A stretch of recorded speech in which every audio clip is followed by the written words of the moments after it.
everyone, this is Dr. Abby here. Thanks for joining me today. So it's been 1 month, yeah, that's 31 days that we've been in Vietnam. Myself and my team and we've been in Vietnam for a whole month now, 31 days, and it's been an adventure. It's been a great adventure for us. Well, the adventure has come to an end because right now we're packing our bags and we'll be taking off in 2 days. So we'll be going back to the UK. We'll be leaving the Vietnam, going back to the UK. So it's been a great adventure. And I'm just, what I'm trying to do now is just to do a kind of review, a review of our total experience. How did it go? What's our main challenges in Vietnam? How did we find it? What are the good, the bad? Okay, so first I will start with the challenges. Okay, I'll start with the challenges so that if you have not been here before and you're considering coming over to Vietnam, you would have some tips, and then you would have your strategies for overcoming those challenges.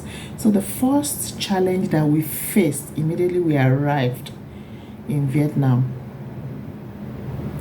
language was the very first challenge. Oh my God. I don't want to say majority. I don't want to use the word majority because that will mean, statistically saying like 70%. But I would say averagely, okay? An average Vietnamese does not speak English. An average Vietnamese does not speak English. So that was the very first challenge we faced. Communication, language barrier. They don't speak English. And that was so tough. Even when we got to the hotel, it was very difficult to communicate. You go to the supermarket, it's so difficult to communicate. You go to restaurants, it's so difficult to communicate. So in the first 2-3 days, we were still trying to settle in. It was quite challenging for us.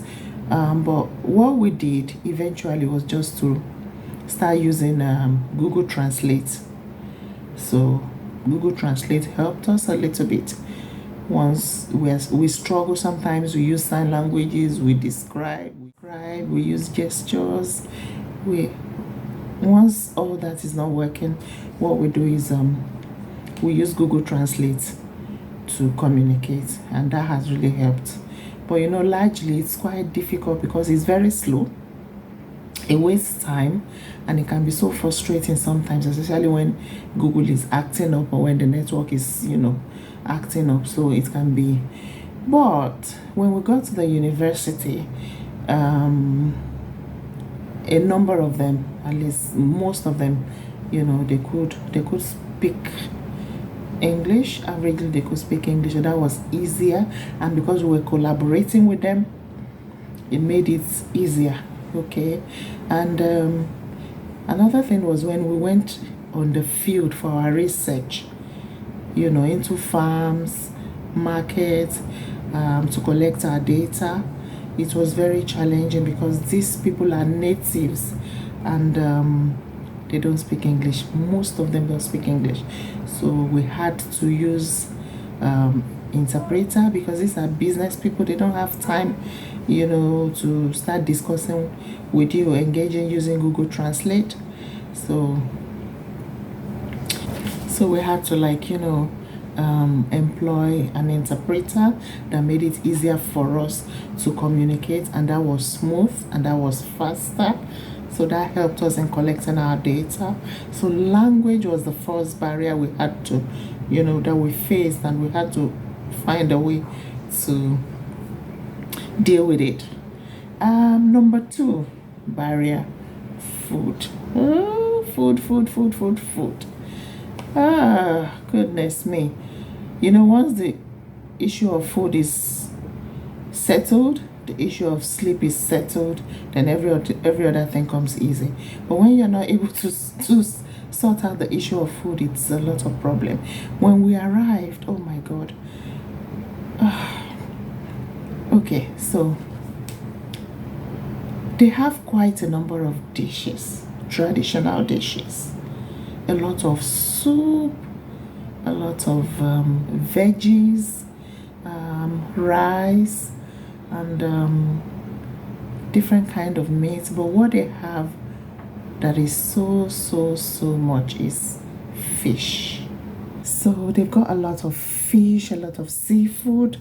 So in terms of food, you really don't have a problem, okay? Depending on what you want. There are different kinds of restaurants. If you want whatever you want, you can get it there. So it took us a couple of days to find the right food, you know, that we want. But we did find it, and when we did, we were sorted. So that was good. We found an African restaurant, and we were happy with what we were getting, because I had challenge with eating their veggies in the native restaurant because of the way it's been sliced. You know, it's just chunk and chunk of vegetable stock, and I find it difficult to eat, so I couldn't cope with it. But you see, there are different things for everybody, so you will definitely be all right in terms of food. And if you like fish and seafood, Vietnam is where to be, okay? So that's it about food. Okay, so number three challenge that we faced, money. Okay, when we were coming, we were kind of confused if our credit cards were going to work, if we'll be able to use our cards, but debit and credit cards, we were worried about that. And then we didn't know whether to go with pounds, you know, if we would be able to change it to their native currency. So that was a kind of concern for us.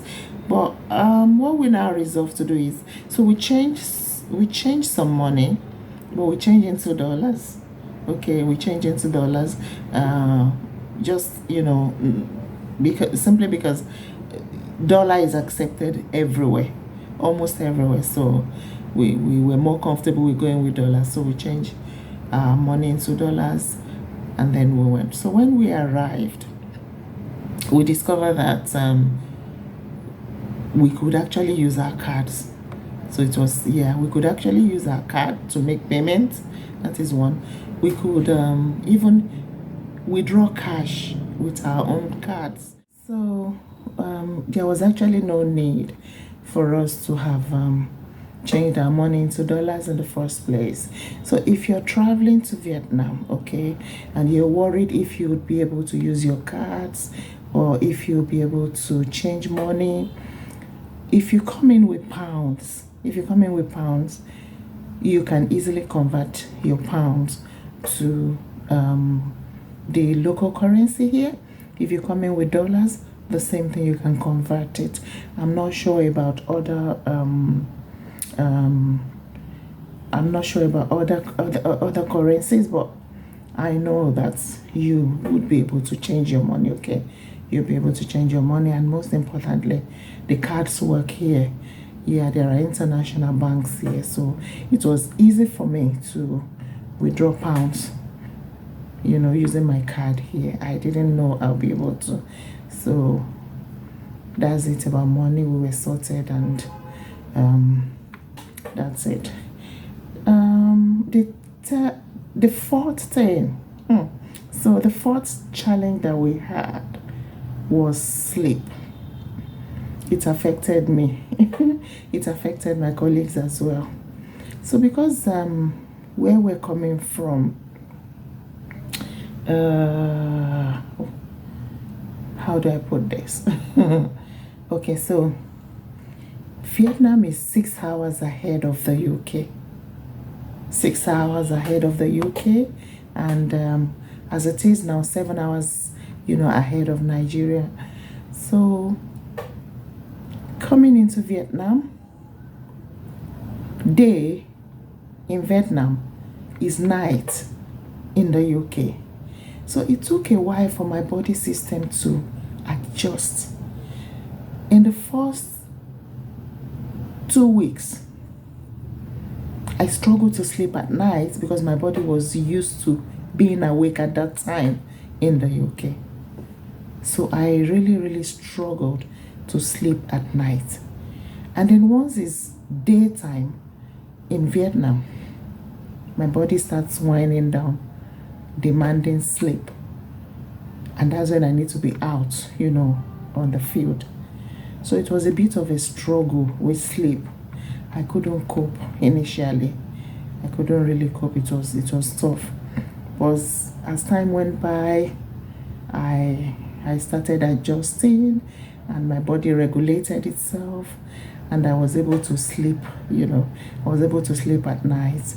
So my fear now, one of my worst fear going back now, is getting to sleep when I get to UK, because now my body has regulated to their own timing, and then when I get back in the UK, I know I will have a bit of a struggle, getting my body clock, to regulate back to the UK time, you see, because, okay, for example, when it's midnight here in Vietnam, 12 midnight, it's 6 p.m. in the UK.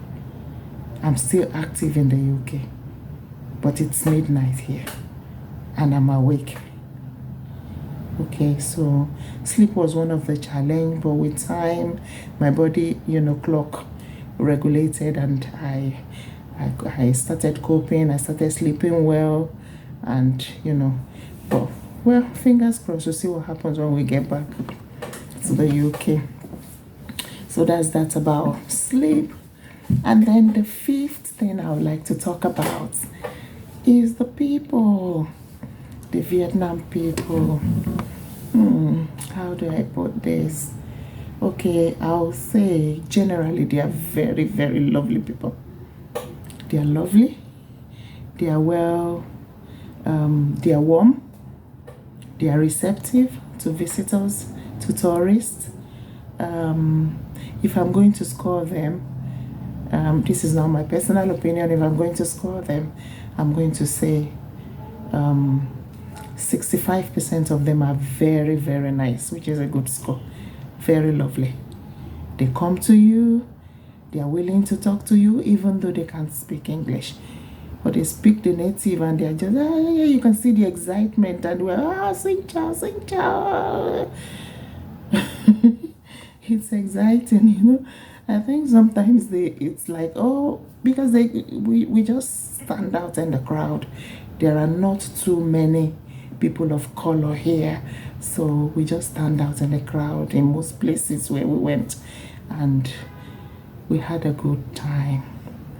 We were invited to a lot of party, meal, dinner. We had good time. We really had good time. A lot of people wanted to host us, feed us fat. I'm sure I've added a lot of weight now.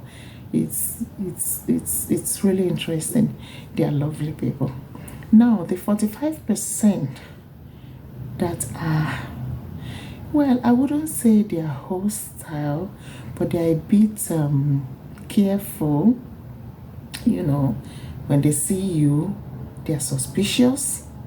They give you that suspicious look. They are, you can see it.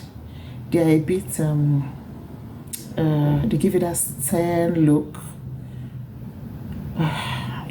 Gets you a bit uncomfortable. But one thing I observed is that majority of the youth are so lovely. They are so friendly. They are lovely.